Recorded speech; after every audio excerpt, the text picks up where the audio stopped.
हे class 9 कैसे हो मेरे शेरों। आई होप अच्छे होगे, पढ़ाई लिखाई चल रही होगी। दिस इज योर प्रेम भैया, welcome back to another exciting video of educational hikes. और अगर आप क्लास 9th में हो और सीबीएसई बोर्ड से 2024 में अपना फाइनल एग्जाम देने वाले हो, तो इंग्लिश का पेपर आपके फाइनल एग्जाम में कैसा दिखने वाला है, कैसे क्वेश्चंस आने वाले हैं, और सिलेबस अगर आपका कुछ भी कोई भी चैप्टर रह गया है, कोई भी टॉपिक रह गया है कवर करने को, तो बचे हुए 2 महीने में आप कैसे पूरे सिलेबस को कवर करोगे, इस वीडियो में हम यही बात करने वाले हैं। तो चलिए शुरू करते हैं। और सबसे पहले आप वेटेज देख पा रहे होगे कि इस बार का आपका जो क्वेश्चन पेपर होगा वो 80 नंबर का दिखने वाला है। सबसे पहले सेक्शन ए में रीडिंग स्किल यानी 2 क्वेश्चन होगा, आप जैसा देख पा रहे हो रीडिंग स्किल में। एक है हमारा डिस्कर्सिव पैसेज जो कि 400 से 450 शब्दों का होगा, केवल मल्टीपल चॉइस क्वेश्चंस होंगे इसमें भी। और दूसरा हमारा केस बेस्ड फैक्चुअल पैसेज, जैसा कि ब्रैकेट में दिया है कि इसमें इस पैसेज में आपको कोई डेटा दिया रहेगा, कोई चार्ट दिया रहेगा, कोई टेबल दिया रहेगा, और इसी डेटा चार्ट और टेबल से आपको कुछ क्वेश्चंस पूछे गए होंगे। आपको इन क्वेश्चंस को दिए गए डेटा को, दिए गए चार्ट को एनालाइज करके क्वेश्चन को आंसर करना है, ठीक है। तो डिस्कर्सिव पैसेज किसी एक टॉपिक पर, कोई भी टॉपिक हो सकता है गर्ल्स के एजुकेशन का टॉपिक हो, चाहे इलिटरेसी रेट हो, चाहे डिमोनेटाइजेशन हो, कोई भी एक ऐसा टॉपिक दे देगा डिस्कर्सिव पैसेज में, वहां से आपको मल्टीपल चॉइस क्वेश्चन पूछेगा। और केस बेस्ड फैक्चुअल पैसेज में आपको कोई डेटा, कोई चार्ट दिया रहेगा, वहां से आपसे क्वेश्चन पूछेगा जो आपको मल्टीपल चॉइस क्वेश्चन के थ्रू एक्सेस करना होगा, ठीक है। और ये दोनों पैसेज 10 नंबर के होंगे। हमारा 10 नंबर का पहला डिस्कर्सिव पैसेज और 10 नंबर का दूसरा केस बेस्ड फैक्चुअल पैसेज, ठीक है। तो total length of 2 passages to be 600 to 700 word. और नीचे आप देख सकते हो कि कैसे क्वेश्चंस पूछे जाएंगे, multiple choice questions, objective type questions, very short answer type questions, ठीक है। तो आपको लॉन्ग आंसर इसमें से करने के लिए नहीं दिया जाएगा। जो हम बच्चों की सबसे बड़ी दिक्कत होती है कि खुद से आंसर बना के लिखना, वो अनसीन पैसेज में हमें नहीं करना पड़ेगा, हमें मल्टीपल चॉइस के थ्रू पूरा आंसर देना पड़ेगा, ठीक है। अच्छा चलिए अब चलते हैं सेक्शन बी की तरफ, यानी राइटिंग स्किल्स एंड ग्रामर। सबसे पहले आपको मैं बता दूं कि ग्रामर के कौन कौन से टॉपिक पढ़ने हैं आपको ग्रामर के क्वेश्चंस करने के लिए क्लास 9th में। तो सबसे पहले डिटर्मिनर्स मैंने आपको पढ़ा रखा है, आप सर्च करोगे डिटर्मिनर्स /एजुकेशनल हाइक्स, आपको पूरी वीडियो मिल जाने वाली है।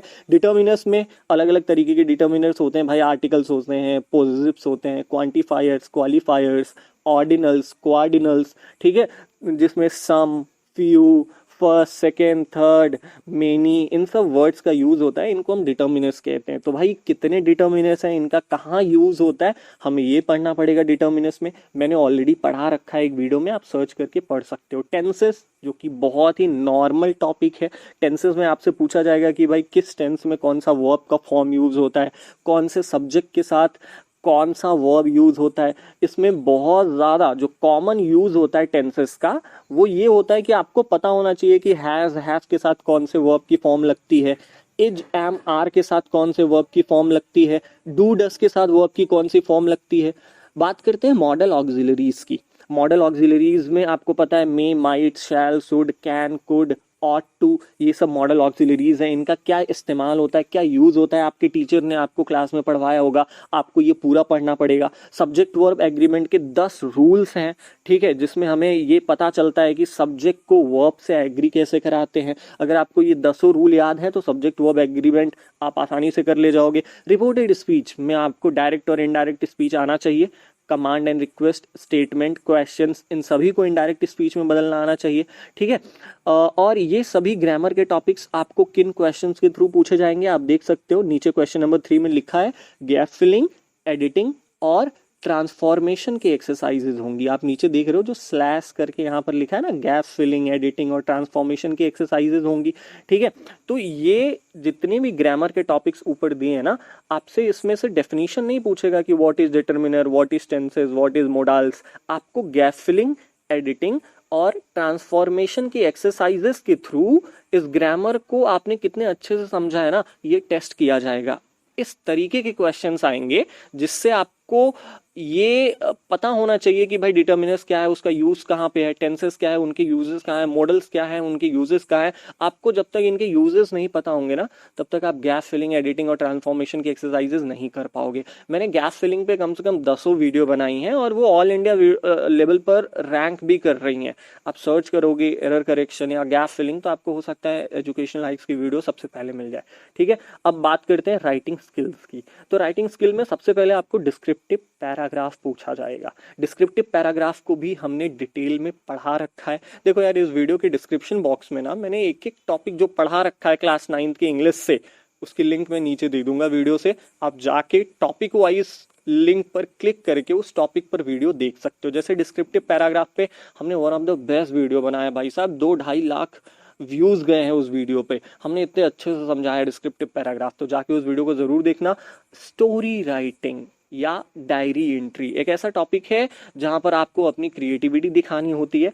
100 to 120 वर्ड्स में आपको डायरी एंट्री या स्टोरी राइटिंग लिखना है। फिर आता है हमारा लैंग्वेज एंड लिटरेचर, यानी इंग्लिश लिटरेचर का 2 बुक है आपके पास, बिहाइव और मूवमेंट्स। इन्हीं दोनों बुक से हमारे पास 40 नंबर के क्वेश्चंस पूछे जाने वाले हैं। ठीक है, सबसे पहला लिटरेचर का क्वेश्चन होगा 1 extract out of 2 from drama prose. ठीक है, और 1 extract out of 2 from poetry. तो ये दोनों बुक्स मिलाकर 1 एक्सट्रैक्ट आउट ऑफ 2 का मतलब क्या है, दोनों बुक्स से जो प्रोज के चैप्टर्स हैं, उन दोनों बुक्स से प्रोज के चैप्टर्स में से केवल 2 एक्सट्रैक्ट बेस्ड क्वेश्चंस पूछे जाएंगे, उसमें से आपको एक आंसर करना पड़ेगा।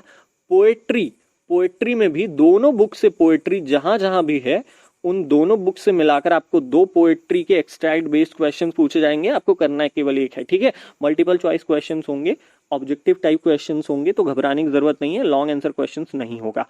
अब आते हैं short and long answer question में। सबसे पहले question number 8, 4 out of 5 short answer question from beehive book and 2 out of 3 short answer type question from movements book. Right, अच्छा क्वेश्चन नंबर 10 की तरफ चलते हैं। इसमें 2 लॉन्ग आंसर बिहाइव से होंगे, करना एक होगा, और क्वेश्चन नंबर 11 में 2 लॉन्ग आंसर मूवमेंट से होंगे, करना एक होगा। पूरे बुक में से केवल 2 लॉन्ग आंसर क्वेश्चन आपको करना केवल एक होगा, और 6-6 नंबर के लॉन्ग आंसर क्वेश्चंस होंगे।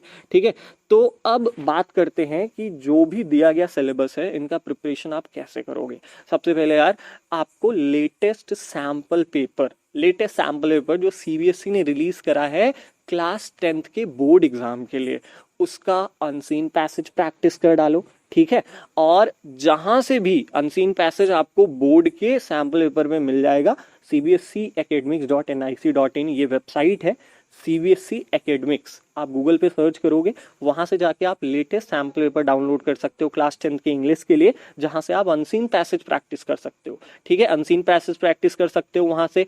आप वहीं से ग्रामर के सभी टॉपिक्स पे गैप फिलिंग, एडिटिंग और ट्रांसफॉर्मेशन की एक्सरसाइजेज क्लास 10th के भी सैंपल पेपर में दी गई हैं, आप हूबहू वहां से प्रैक्टिस कर सकते हो। बात आती है राइटिंग स्किल की, तो राइटिंग स्किल की डिस्क्रिप्टिव पैराग्राफ पे हमने बहुत ही डिटेल्ड वीडियो बना के रखी है, नीचे डिस्क्रिप्शन बॉक्स में मिल जाएगा, वहां से जाके पढ़ सकते हो।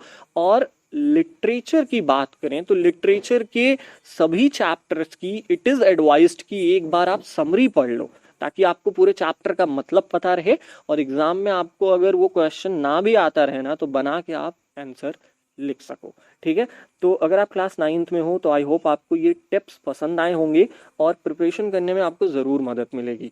सो ख्याल रखिए अपना, पढ़ाई करते रहिए।